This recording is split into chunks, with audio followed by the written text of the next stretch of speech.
Hello everybody, welcome back to my channel Keerthika's kitchen. ఈరోజు వీడియోలో road side tiffin బండి మీద దొరికే చిట్టి పునుగులు ఎలా ప్రిపేర్ చేసుకోవాలో ఈ వీడియోలో చూపిస్తున్నాను. అచ్చం టిఫిన్ బండి మీద దొరికే టేస్ట్తోనే ఇంట్లోనే ప్రిపేర్ చేసుకోవచ్చు. ఈ చల్లటి వెదర్కి ఈ విధంగా కనుక మీరు పునుగులు చేసుకొని తిన్నారనుకోండి, ప్లేట్ ఖాళీ చేసిస్తారు. అంత బాగుంటాయి, క్రిస్పీగా వస్తాయి ఈ ప్రాసెస్లో కనుక పిండి కలుపుకుంటే. ఆయిల్ ఎక్కువగా పీల్చకుండా పర్ఫెక్ట్ రౌండ్ షేప్లో చేసుకోవచ్చు. ఈ చిట్టి పునుగులు చాలా ఈజీ అండ్ టేస్టీగా కుదురుతుంది. ఇక ఈ చట్నీ కూడా చాలా బాగుంటుంది. వీటి ప్రిపరేషన్ కోసం ముందుగా ఒక గిన్నెలో 1 కప్పు మినప్పప్పు, మినపగుండ్లు తీసుకోవాలి. ఏ కప్పుతో అయితే మినప్పప్పు తీసుకున్నామో అదే కప్పుతో అదే గిన్నెతో 3 గిన్నెలు రేషన్ బియ్యం తీసుకోవాలి. బండి మీద కూడా ఇవే క్వాంటిటీలో చేస్తారు. ఇలా అయితే చిట్టి పునుగులు క్రిస్పీగా వస్తాయి. 3 కప్పుల బియ్యానికి 1 కప్పు మినప్పప్పు. ఇప్పుడు వాటర్ పోసుకొని బాగా రబ్ చేస్తూ కడుక్కోవాలి. ఎందుకంటే రేషన్ బియ్యంలో ఏమైనా డస్ట్ పార్టికల్స్ ఉన్నా పోతాయి. ఇలా ఒక 2 సార్లు బాగా కడుక్కొని ఇందులో తగినన్ని వాటర్ పోసుకొని కనీసం 5-6 గంటల పాటు నానపెట్టుకోవాలి. పునుగులు చేసే ముందు రోజు మార్నింగ్ ఉదయాన్నే 5-6 గంటల పాటు నానపెట్టుకుంటే సరిపోతుంది. 5-6 గంటలు నానిన తర్వాత అదే రోజు సాయంత్రం చూపిస్తున్నాను. వీటిని మరలా ఒకసారి బాగా రబ్ చేస్తూ కడుక్కొని వాటర్ అస్సలు లేకుండా మిక్సీ జార్లో వేసేసుకోవాలి. ఈ పప్పు ఇంకా బియ్యం కూడా. పునుగులు చేయడం కోసం పిండి కాస్త గట్టిగానే రుబ్బుకోవాలి. అందుకోసమే ఇందులో వాటర్ అస్సలు రానివ్వకుండా పప్పు ఇంకా బియ్యం మాత్రమే వేసుకొని ఫస్ట్ ఒకసారి గ్రైండ్ చేసి 1/4 కప్పు వరకు వాటర్ పోసుకొని ఫైన్ పేస్ట్లా గ్రైండ్ చేసుకోవాలి. ఎక్కడ కూడా బియ్యం అనేవి లేకుండా మెత్తగా రుబ్బుకోవాలి. ఇక్కడ చూపిస్తున్నాను చూడండి, కన్సిస్టెన్సీ కూడా ఈ విధంగా రావాలి. ఇలా రుబ్బుకున్న పిండి గిన్నెలో వేసేసుకోవాలి. ఇలానే మిగతా ప్రాసెస్లో మొత్తం బియ్యం ఇంకా పప్పు కూడా రుబ్బుకొని ఒక గిన్నెలోకి ట్రాన్స్ఫర్ చేసేసుకోవాలి. ఇలా ట్రాన్స్ఫర్ చేసుకున్న ఈ పిండిని ఓవర్ నైట్ రాత్రంతా కూడా పులవనివ్వాలి. పునుగులు పులిస్తేనే టేస్ట్ చాలా బాగుంటుంది. మూత పెట్టేసి 12 గంటలు ఇలా వదిలేయాలి. ఇక నెక్స్ట్ డే మరుసటి రోజు ఉదయాన్నే చూపిస్తున్నాను టిఫిన్ చేసుకోవడం కోసం. పిండి కూడా చక్కగా ఫర్మెంట్ అయింది. చూడండి ఒకసారి నేను ఇక్కడ చూపిస్తున్నాను. ఇంకా చూడండి, ఫర్మెంట్ అయిన పిండిని ఒకసారి బాగా కలుపుకొని ఇప్పుడు ఇందులో మైదా పిండి 3 టేబుల్ స్పూన్ల మైదా పిండి వేసేసుకోవాలి. ఇలా మైదా పిండి వేయడం వల్ల పునుగులు రౌండ్గా వస్తాయి, అదేవిధంగా క్రిస్పీగా కూడా వస్తాయి. 3 టేబుల్ స్పూన్ల మైదా పిండి వేసేసుకొని నెక్స్ట్ ఇందులోనే 3 టేబుల్ స్పూన్ల బియ్యపిండి, పొడి బియ్యపిండి వేయడం వల్ల పునుగులు క్రిస్పీగా, పైన లేయర్ క్రిస్పీగా వస్తాయి. సో 3 టేబుల్ స్పూన్ల మైదా పిండి, 3 టేబుల్ స్పూన్ల బియ్యం పిండి కూడా వేసేసుకొని ఇందులోనే టేస్ట్కి సరిపడా సాల్ట్, అదేవిధంగా జీలకర్ర 1/2 టేబుల్ స్పూన్ వరకు జీలకర్ర వేసేసుకోవాలి. నెక్స్ట్ ఇందులోనే కొంచెం 1/2 టేబుల్ స్పూన్ కన్నా తక్కువ బేకింగ్ సోడా వేసుకోండి. బేకింగ్ సోడా ఎక్కువ కనుక వేశారనుకోండి ఆయిల్ ఎక్కువగా పీలుస్తుంది.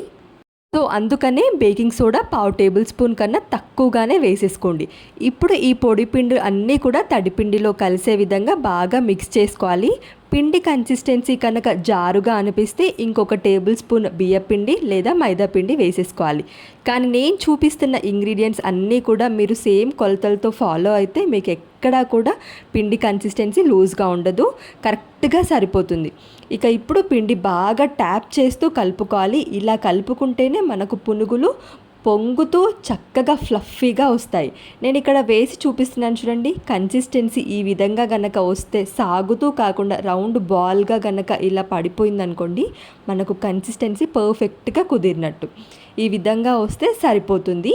ఇక ఇప్పుడు మూత పెట్టేసి ఒక 5 నుండి 10 నిమిషాల వరకు నాననివ్వాలి. ఈలోపు మనము చట్నీ ప్రిపేర్ చేసుకుందాము. కడాయి పెట్టుకొని ఇందులో ఒక 6 పచ్చిమిర్చి వేసేసుకోవాలి. మీ కారానికి తగ్గట్టు నేను ఇక్కడ 6 పచ్చిమిర్చి వేశాను. అదేవిధంగా టమాటా ఒక 4 టమాటాలు, మీడియం సైజ్ టమాటా 4 పెద్ద ముక్కలుగా కట్ చేసి ఇందులోనే వేసేసుకోవాలి. నెక్స్ట్ ఇప్పుడు టమాటా మునిగేంత వరకు వాటర్ పోసుకోవాలి. వాటర్ మరీ ఎక్కువగా కాకుండా జస్ట్ టమాటా మునిగేంత వరకు పోసుకుంటే సరిపోతుంది. ఒక చిన్న బెల్లం ముక్క పులుపు అడ్జస్ట్ చేయడం కోసం బెల్లం కూడా వేసేసుకొని ఇందులో 1 టేబుల్ స్పూన్ ఆయిల్ కూడా వేసేసుకొని నెక్స్ట్ టేస్ట్కి సరిపడా సాల్ట్ కూడా ఇప్పుడే వేసేసుకోవచ్చు. ఇక 1 టేబుల్ స్పూన్ వరకు సాల్ట్ వేసేసుకొని మూత పెట్టేసి మీడియం ఫ్లేమ్లో పెట్టుకొని ఈ టమాటా పచ్చిమిర్చి సాఫ్ట్గా అయ్యేంత వరకు 5 నుంచి 6 నిమిషాలు ఉడికించుకుంటే సరిపోతుంది. 5-6 నిమిషాల తర్వాత ఫ్లేమ్ ఆఫ్ చేసేసి ఈ టమాటా పచ్చిమిర్చి వాటర్ రానివ్వకుండా ఓన్లీ టమాటా ఇంకా పచ్చిమిర్చి మాత్రమే మిక్సీ జార్లో వేసేసుకోవాలి.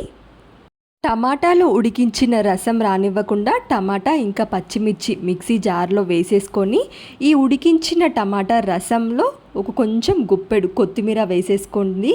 ఇలా వేడిగా ఉన్నప్పుడే రసంలో కొత్తిమీర వేసేసుకొని ఒకసారి కలిపి పక్కన పెట్టేసుకోవాలి. ఇప్పుడు ఈ టమాటాల్లో 5 నుంచి 6 వెల్లుల్లి రెమ్మలు, అదేవిధంగా 1/2 టేబుల్ స్పూన్ వరకు జీలకర్ర కూడా వేసేసుకోవాలి. ఇవి పూర్తిగా చల్లారిన తర్వాత మాత్రమే మెత్తగా గ్రైండ్ చేసేసుకోండి, ఫైన్ పేస్ట్గా. ఈ టొమాటో ప్యూరీ కూడా ఉడికించుకున్న ఈ రసంలో వేసేసుకొని మిక్స్ చేసేసుకోవాలి. ఇలా మిక్స్ చేసుకున్న తర్వాత ఇప్పుడు ఈ టొమాటో చట్నీలోకి ఇందులో పోపు వేసుకుందాము. ఆయిల్లో ఆవాలు, జీలకర్ర, ఎండుమిర్చి, పచ్చిశనగపప్పు, మినపప్పు వేసుకుంటే మన పోపు రెడీ. ఈ పోపు ఇందులో మిక్స్ చేసుకుంటే మన టేస్టీ పల్చటి టొమాటో చట్నీ కూడా రెడీ అయిపోయింది. ఇప్పుడు పునుగులు వేసుకోవడం కోసం గిన్నెలో నుంచి ఎడ్జ్లో కొంచెం పిండి తీసుకుంటూ బాగా వేడిగా ఉన్న ఆయిల్లో మీడియం ఫ్లేమ్లో పెట్టుకొని నేను ఇక్కడ చూపిస్తున్న విధంగా చిన్న చిన్న రౌండ్ బాల్స్గా వేసేసుకోవాలి. గుర్తుపెట్టుకోవాల్సిన విషయం ఏంటి అంటే మీడియం ఫ్లేమ్లో పెట్టుకొని మాత్రమే ఒకదానికి ఇంకొకటి అంటుకోకుండా వేసుకోవాలి. ఇలా వేసుకున్న పునుగులు అన్నిటినీ కూడా మీడియం ఫ్లేమ్లో పెట్టుకొని మాత్రమే ఫ్రై చేసుకోవాలి. అలా అయితేనే పైన లేయర్ క్రిస్పీగా లోపల సాఫ్ట్గా కుక్ అవుతుంది. లేదంటే పిండి పిండిగా ఉండి పైన లేయర్ బ్రౌన్ కలర్లోకి చేంజ్ అవుతుంది, కానీ లోపల మాత్రం పిండిలాగే ఉంటుంది. సో మీడియం ఫ్లేమ్లో పెట్టుకొని ఫ్రై చేసుకోవడం వల్ల పైన లేయర్ క్రిస్పీగా లోపల కూడా పిండిలా లేకుండా కుక్ అవుతుంది. ఇక వీటన్నిటినీ కూడా ఫ్లిప్ చేస్తూ మంచి గోల్డెన్ బ్రౌన్ కలర్ వచ్చేంత వరకు ఫ్రై చేసేసుకోవాలి. ఈ ప్రాసెస్లో మీరు పునుగులు ట్రై చేయండి, పర్ఫెక్ట్గా కుదురుతాయి. ఇంకా రోడ్ సైడ్ పునుగులు కాకుండా ఇంట్లోనే చాలా టేస్టీగా అండ్ ఈజీగా ట్రై చేసేయచ్చు. చూడండి, నేను ఇక్కడ చూపిస్తున్న విధంగా మంచి గోల్డెన్ బ్రౌన్ కలర్లోకి రాగానే ఇక ఎక్స్ట్రా ఉండే ఆయిల్ మొత్తం తీసేసి వేరే ప్లేట్లోకి ట్రాన్స్ఫర్ చేసుకోవాలి. నేను ఇక్కడ చూపిస్తున్నాను చూడండి, ఎంత పర్ఫెక్ట్గా రౌండ్గా కుదిరాయో అదేవిధంగా క్రిస్పీగా కూడా ఉంటాయి ఈ విధంగా కనుక మీరు ట్రై చేస్తే. పునుగులు వేయడానికి టిప్స్ ఏంటి అంటే ఆయిల్ బాగా వేడైన తర్వాత మీడియం ఫ్లేమ్లో పెట్టుకొని ఫ్రై చేసుకోవాలి. అదేవిధంగా పిండి జారుగా కాకుండా గట్టిగా రుబ్బుకోవాలి. అలా అయితేనే ఎక్స్ట్రాగా ఆయిల్ బాగా పీల్చకుండా పర్ఫెక్ట్గా కుదురుతాయి. మీరు తప్పకుండా ట్రై చేయండి. ట్రై చేసి ఎలా వచ్చిందో కామెంట్ సెక్షన్లో చెప్పండి. వీడియో నచ్చితే లైక్ చేసి ఇలాంటి మరిన్ని ఇంట్రెస్టింగ్ రెసిపీస్ కోసం ఛానల్ని సబ్స్క్రైబ్ చేయండి. Thank you for watching.